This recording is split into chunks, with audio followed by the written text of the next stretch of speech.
السلام علیکم ورحمۃ اللہ وبرکاتہ۔ نحمد اللہ العظیم، اما بعد، فاعوذ باللہ من الشیطان الرجیم، بسم اللہ الرحمن الرحیم۔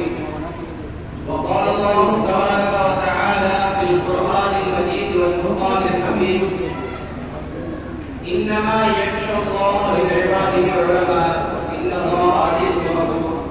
صدق اللہ العظیم۔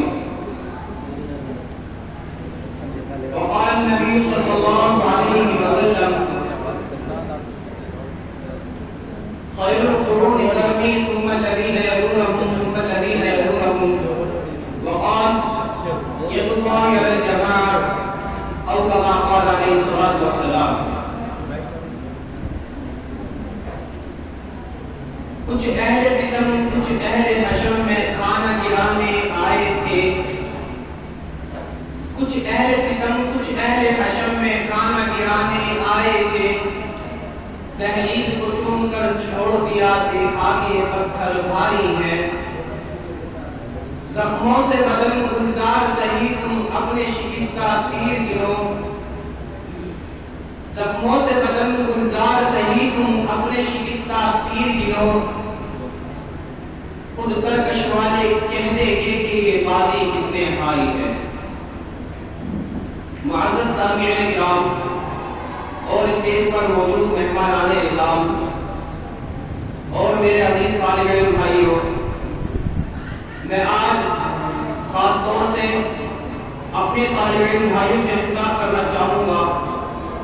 میں ان کو بتاؤں گا کہ طالب علم کون ہوتا ہے، طالب علم کس کو کہتے ہیں۔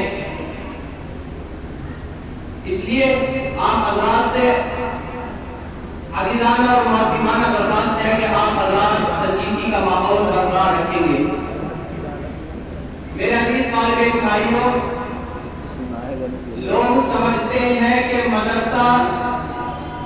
مدرسے کی چار دیواری کے اندر بغیر پریس کے سلوٹوں والے کپڑے پہنے ہوئے، سر پر ٹوپی سجائے ہوئے، چہرے پر داڑھی سجائے ہوئے، شلوار ٹخنوں سے اوپر کیے ہوئے یہ جو لوگ نظر آتے ہیں، کوئی دوسری مخلوق ہے جو علم نہیں جانتی، جسے ترقی سے کوئی سروکار نہیں، یہ رجعت پسند لوگ ہیں، انٹرنیٹ چلانا نہیں جانتے، ایسے غیرت مند لوگ ہیں کہ ٹی وی یہ نہیں دیکھتے، انگلش ان کو نہیں آتی۔ ایک ایسے بے غیرت لوگ ہیں کہ اپنی ماں اور بہن اور بیٹی کو بغیر برقعے کے گھر سے باہر آنے نہیں دیتے۔ یہ لوگ سوچتے ہیں کہ اذان دینا، امامت کرنا ان کا کام ہے، ان کی دو صرف مسجد تک ہے، اس سے آگے ان کی سوچ کام نہیں کرتی۔ ایسے غیرت مند لوگ ہیں کہ یہ لوگ بات بات پر ابھر اٹھتے ہیں اور ایسے معمولی باتوں میں جذبات میں ابھر جاتے ہیں۔ یہ غریب لوگ ہیں، فساد برپا کرانا اور لوگوں کو لڑانا ان کا کام ہے۔ ایک طالب کا وہ نقشہ ہے جو انگریز نے اپنی چیت چپاٹوں کو بنایا تھا اور آج مسلمان نے اس کو اپنے ذہن نشین کر رکھا ہے۔ اگر آپ کسی مسلمان بھائی سے کہیں کہ آپ اپنے بچے کو مدرسے میں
پھر لوگوں نے کہا